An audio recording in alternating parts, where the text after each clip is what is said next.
क्या वास्तव में संधियां तीन होती हैं?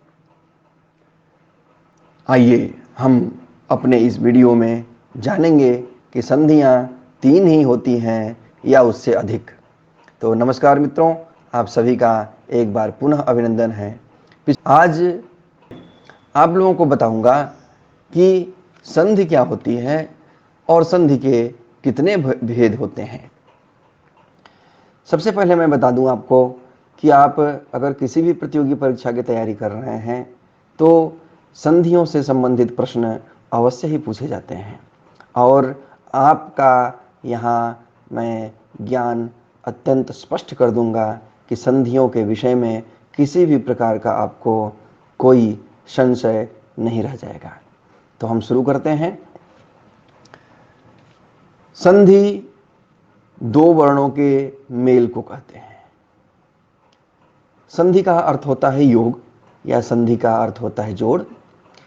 व्याकरण के क्षेत्र में जब हम देखें तो वहाँ जब दो वर्णों का आपस में हम मेल करते हैं तो उसे हम संधि कहते हैं। व्याकरण में संधि को संहिता नाम से भी जाना जाता है और पाणिनि ने अपने अष्टाध्यायी में संहिता के लिए एक सूत्र लिखा है, परः सन्निकर्षः संहिता, अर्थात वर्णों की अत्यधिक समीपता को संहिता कहते हैं। तात्पर्य यह है कि जब दो वर्ण अत्यधिक पास में आए अर्थात उनके बीच में किसी अन्य वर्ण का व्यवधान न हो तो वह दोनों वर्णों की संहिता कहलाती है।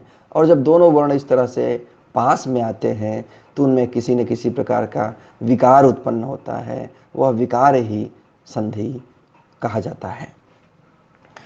हम अब आपको बताएंगे कि संधि के भेद कितने होते हैं। तो हम अगर संधि के भेद की चर्चा करें तो सामान्य रूप से संधि के तीन भेद होते हैं। स्वर संधि, स्वर संधि को हम अच संधि भी कहते हैं। व्यंजन संधि, व्यंजन संधि को हल संधि भी कहते हैं। और तीसरा है विसर्ग संधि। तो मुख्य रूप से संधि के तीन भेद होते हैं, स्वर संधि, व्यंजन संधि और विसर्ग संधि। तात्पर्य यह है कि हम इन्हीं तीन संधियों का प्रयोग अपने व्यवहार में करते हैं। स्वर संधि किसे कहते हैं तो हम आपको बताएं कि जहां स्वर विषयक संधि होती हो उसे स्वर संधि कहते हैं। बहुत सामान्य सा यह तथ्य है जानने के लिए या स्मरण रखने के लिए कि जहां स्वर से संबंधित संधि होगी उसे हम स्वर संधि कहेंगे। इस संधि में होता यह है कि किसी शब्द का अंतिम अक्षर भी स्वर होता है और बाद में आने वाले शब्द का प्रथम जो अक्षर होता है वह भी स्वर होता है। जैसे मैंने उदाहरण के लिए आपको यहाँ पर लिखा है कि अ और पुनः अ आया हुआ हो और इस तरह से दोनों यहाँ पर स्वर ही दिख रहे हैं तो यहाँ जो संधि होगी वह स्वर संधि के नाम से जानी जाएगी। दूसरी संधि है व्यंजन संधि। व्यंजन संधि यहाँ हमने देखिए दो प्रकार से लिखा हुआ है। एक व्य के आगे हमने ञ लिखा हुआ है जो हल वर्ण है और आगे जो ब्रैकेट में हमने व्यंजन शब्द लिखा हुआ है उसमें य के ऊपर हमने अनुस्वार लगा रखा है। दरअसल व्यंजन जब हम संस्कृत में पढ़ते हैं तो हल य लगा करके लिखा जाता है और हिंदी में जब हम पढ़ते हैं तो य के ऊपर हम अनुस्वार लगा देते हैं। कब होगी व्यंजन संधि तो हम इसको भी जान लेते हैं। जब व्यंजन के बाद व्यंजन ही आया हो अथवा व्यंजन के बाद स्वर आया हुआ हो, इन दोनों ही स्थितियों में व्यंजन संधि होती है।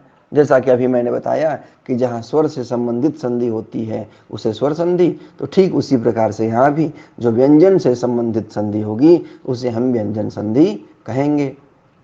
उदाहरण देखिए, जैसे यह ष्टुत्व संधि का उदाहरण है।